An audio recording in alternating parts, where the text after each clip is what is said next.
Hi, I'm Brett Sankis, a business lawyer and a business consultant. This is another video in our series about partner-proofing your partnership, or mastering business partnerships. Now, last time we talked about accountability, one of the most, if not the most important thing you can bring, trait you can bring to your business partnerships and other partnerships and life. And I told you that we jump in this time into some decidedly nuts and bolts structure kind of stuff. So we're going to get right into it. We're going to talk about something that if you're in a partnership, you almost certainly had to talk about at one point. And if you're not, it's probably on your mind. And that's, what percentage do we own in this partnership? Are we 50-50? Are we 51-49? Or are we 48-48-2 or something else? Like, how do we split up the equity? And we're not going to talk today about the financial implications. That's pretty obvious, right? If you own 51%, I own 49% of a partnership, you make 2% more than I do, like on the distributions. You know, there's the nuances, but you get it. That's that. We're going to talk about control. Are 50-50 partnerships a good thing?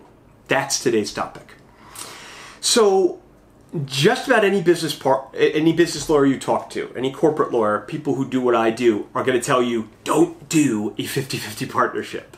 They're going to tell you it's a terrible, terrible idea. Now, the reason they say that is because of the possibility of stalemates. It's because the possibility that the two parties can't decide and that they don't know what to do. They've got to go fight things out in court, find some other way to resolve their dispute. So when you do what I do, you spend time thinking, I want to make sure this works, and I want to do a great job for these clients, and I want to make sure that they're what I gave them, the solution, makes sense. And so you burn a lot of calories on that kind of thing. And so I understand the idea that you don't want to walk them right into a stalemate or a problem where the two of them each own 50% and can't make a decision. Okay? That's a real risk. Another risk is the economic one that I said we won't talk a lot about, but financially, right, 50-50, you've got to share more of the business. Now, 51-49 isn't a big tweak, but 80-20 or something, right, that clearly is. So there's the sharing of profits thing. Then there's also the thing about, like, just fundamentally, really, not among you and I, if we each own 50%, but among the employees and the vendors and things, like, who's in control of this thing, right? So there's that issue, which is a real-world issue. There's sort of nothing less successful, it would appear, in the world of M&A, and I do a lot of that, than the merger of equals, or the deal where it would appear that they couldn't decide who was going to be the CEO, so there could be two CEOs or co-CEOs.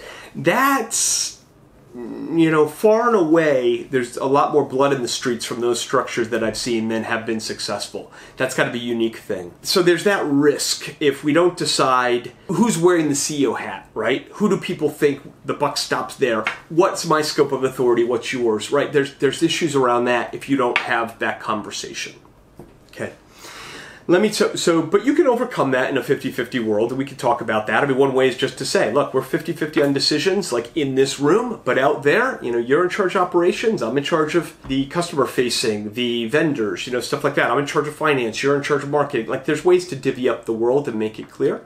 But those are three big problems, right? So one is economic, one is that piece about who's really in control, and the third is stalemates. Let me tell you the best thing about 50-50. And why you should consider 50-50. Now, you should never consider 50-50 when what's in your mind is, this should be 75-25, right? You're thinking, I brought more of this. I'm going to give more to this. I'm the more natural person to lead this. Like, if that's where you're at, you don't want to be at 50-50, because be honest with yourself. We talked about accountability and acknowledgement and understanding, like, what's true and things like that last time, and just being, like, brutally honest with the situation and with your partner. If you really think, like, I'm the one to lead this, then you should take the extra equity. And it's probably not 51-49, it's probably 60-40, 70-30, whatever it is, right? Do that. That's the right fit for that world. Where it's not a great fit, and where 50-50 is a great fit, is where you really think you're pretty equal. And some business lawyers convinced you someone's got to be 51-49. Let me tell you the risk here, right? Biggest problem. If you're 51-49 and you're on a majority decision governance standard, which means when there's a vote, you need 51%, that means the person with the 51% can decide everything. And if that's you, the risk is that that's what you do. And you take control and you make decisions, and that the 49% person feels railroaded, not involved, not respected.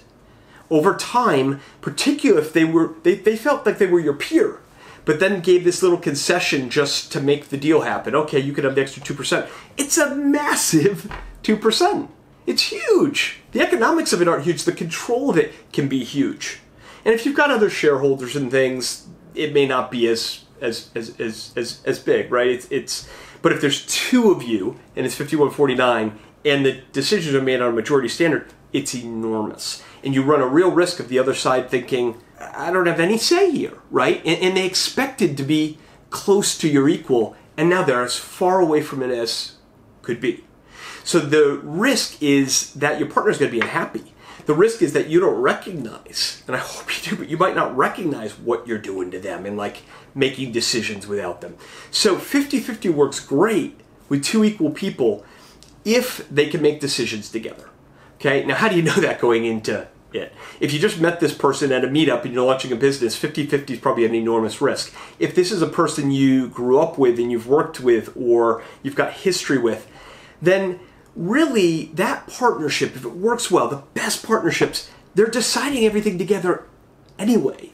Like my marriage with my wife, and we're not always perfectly aligned, but in the end we come to a decision and we're good with it.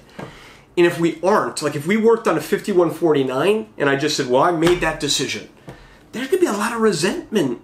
And that's not good.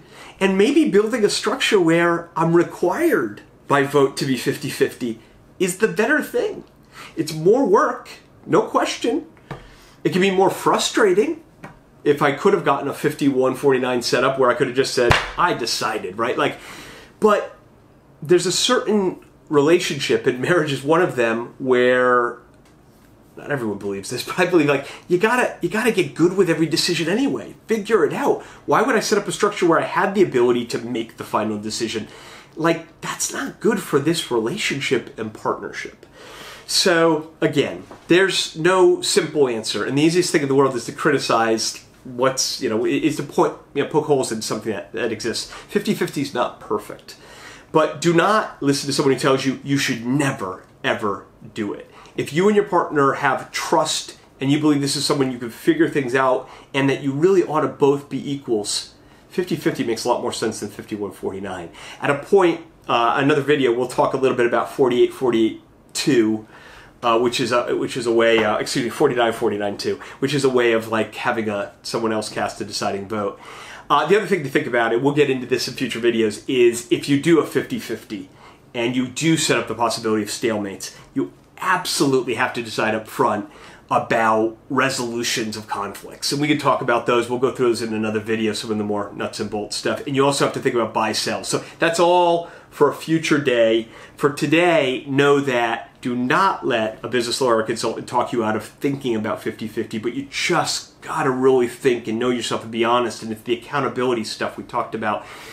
Is that right for this situation? Because it absolutely is right for a lot of partnerships. So I'm Brett Sankis. If you agree, I want to hear from you. If you disagree, I also want to hear from you. Join the conversation. Appreciate you stopping by today.